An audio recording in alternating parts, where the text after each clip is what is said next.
Price Lord. ஜீசஸின் ministry சார்பாக உங்களை வாழ்த்தி வரவேற்கிறேன். இந்த 100 நாள் விடுதலை முழங்கால் யுத்த ஜெபத்தில் இன்றைக்கு ஆண்டு உங்களோட பேசுகிறான வார்த்தை ஏசாயா 44:21. யாக்கோபே, இஸ்ரவேலே, இவைகளை நின, நீ என் தாசன், உன்னை நான் உருவாக்கினேன். நீ என் தாசன், இஸ்ரவேலே, நீ என்னால் மறக்கப்படுவதில்லை. ஆமனுக்கு பிரியமான தேவச்சனமே, இதுக்கு மேலே என்ன நடக்க போகுது, நான் என்ன செய்ய போகிறேன்னு எனக்கே தெரியல, எல்லாம் கைமீறி போயிடுச்சு அப்படின்னு நீங்கள் நினச்சிக்கிட்டு இருக்கீங்களா? கிடையவே கிடையாது. ஆண்டவர் சொல்கிறாரு, இதோ சகலத்தையும் புதிதாக்குவேன்னு சொல்கிறாரு ஆண்டவர். இது வரைக்கும் நீங்கள் நினச்சி பாருங்கள். ஒரு நாளில் காலையில் உங்களுக்கு கிருபைகளை கொடுத்து உங்களை எழுப்பி விட்டு உங்களுக்கு தேவையான சுகபலன் ஆரோக்கியத்தை கொடுத்து அன்னன்னைக்கு ரெகுலராக ஆண்டவர் உங்களுக்கு செய்கிறதான காரியங்கள் எல்லாத்தையும் செய்யாமல் ஒரு நாள் மறந்தாருன்னா நீங்கள் இன்றைக்கி உயிரோடு இருக்க முடியுமா? நல்லா சாப்பிட முடியுமா? நல்ல ஒரு காரியங்கள் இருக்க முடியும். இது மட்டும் போதுமானா? ஒரு மனுஷனுக்கு இது கிடைக்கலன்னா எவ்வளோ கஷ்டன்றது உங்களுக்கு தெரியாது. எத்தனையோ ஊனமுற்றவரை போய் பாருங்கள், எத்தனையோ பேருக்கு ரோட்டோரங்களை படுத்து கிடக்கிறவங்களுக்கு பாருங்கள், அந்த கிருபைகள் உங்களுக்கு கிடைக்காம இல்லைல்ல. அதாவது உங்களை ஒரு சில விஷயங்கள்ல நீங்கள் அப்படி முடக்கமாக கிடக்கணுன்றது மாதிரி ஆண்டவர் உங்களை வைக்கல. ஆண்டவரோட பிள்ளைங்க என்றைக்குமே ஜெயிக்கணும்னு சொல்லி இன்றைக்கு உங்களுக்கு கொடுத்த நல்ல சுகத்துக்காண்டி, நல்ல கைகாலுக்காண்டி, நல்ல சரீரத்துக்காண்டி கர்த்தருக்கு நன்றி செலுத்துங்க.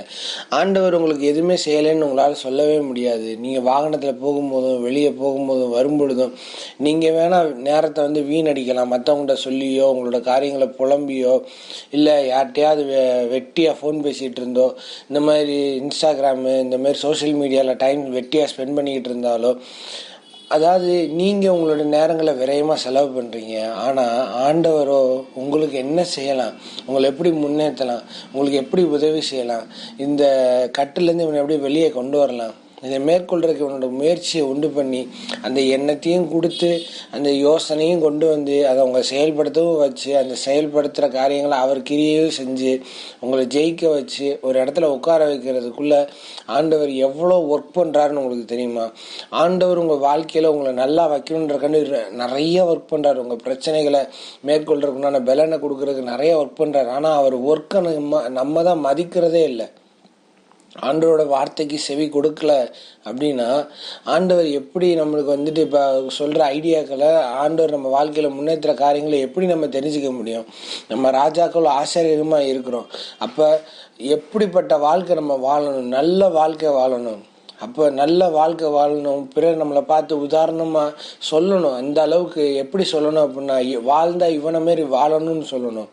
அதை விட்டுட்டு நம்மளை பார்க்குறவன் பூரா பரியாசம் பண்ணி நம்மளை இது பண்ணிக்கிட்டு சில பேர் ஜெபிப்பாங்க. சில பேர் ஜெபிச்சுட்டு என்ன பண்ணுவாங்க அப்படின்னா அதை நினச்சி புலம்புவாங்க. அப்படிப்பட்டவர்களாக நம்ம இருக்கக்கூடாது. ஜெபிச்சிட்டிங்களா? ஆண்டவர்கிட்ட சொல்லிட்டீங்களா? என் கர்த்தர் நிச்சயமா இவைகள் எல்லாவற்றிலேருந்து எனக்கு விடுதலை கொடுப்பார்னு சொல்லி ஆண்டவர் மேலே உறுதியாக நம்பணும். அதான் ஆண்டவர் சொல்கிறார் பாருங்க 21 வசனத்தில், நீ என் தாசன் இஸ்ரவேலே, நீ என்னால் மறக்கப்படுவதில்லைன்னு சொல்லியிருக்காரு. உன்னை நான் மறக்க மாட்டேன். ஆனால் மறந்த மாதிரி சூழ்நிலைகள் இருக்கலாம், ஆனால் நான் மறக்கலை, உன் கூட இருக்கேன், உன் கூட இருந்து நான் உனக்கு சப்போர்ட் பண்ணுறேன், இதை மேற்கொள்ளலாம், ஈஸியாக பண்ணிடலாம், விழுந்துட்டியா பரவாயில்ல அப்படின்னு சொல்லி ஆண்டவர் உங்களை என்கரேஜ் பண்ணி கொண்டு போகிறாரு. ஆனால் நீங்கள் என்ன பண்ணுறீங்க? ஆண்டவர்கிட்ட போய் புலம்பிக்கிட்டே இருக்கீங்க. புலம்புறது மட்டும்தான் உங்கள் வேலையாக இருக்குது. அப்போ ஆண்டவர் உங்களுக்கு எப்படிப்பட்ட காரியங்களை செய்வார்னு சொன்னால் உங்களுக்கு நன்மையும் கிருபையும் உங்களை தொடர செய்வார். அவர் நீடித்த நாட்களாக உங்களை திருப்தியாக்கி அவர் ரட்சிப்பை உங்களுக்கு காண்பிப்பார். ஆமீன். நாம் ஜெபிப்போம்மா. அன்பின் பரலோக தகப்பனே, இந்த நல்ல வேலையை நன்றி செலுத்துகிறோம்ப்பா. ஆண்டவரே, நீர் உங்களோட பிள்ளைகளோட பேசினதுக்காக நன்றி ஆண்டவரே.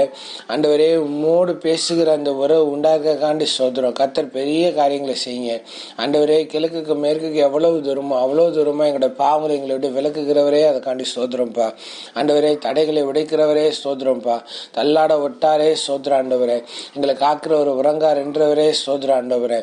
அப்பா, இந்த நாளில் ஆண்டவரே, நீர் உங்களுடைய பிள்ளைகளோட பேசினதைக்காண்டி சோதர ஆண்டவரே. நீங்கள் உங்கள் பிள்ளைகளை மறக்கலன்றதை இந்த நாளில் ஜனங்கள் உணர்ந்து கொள்ளும்படியாக உணர்வுள்ள இருதயத்தை கர்த்தர் தருவீராக. அதை மேற்கொள்ளுகிற ஆலோசனைகளை கேட்கத்தக்கதாய் செவிகள் திறக்கப்படுவதாக. இதெல்லாம் நடக்குமா, இதெல்லாம் எப்படி செய்யறதுன்ற ஒரு எண்ணம் வரக்கூடாது ஆண்டவரே.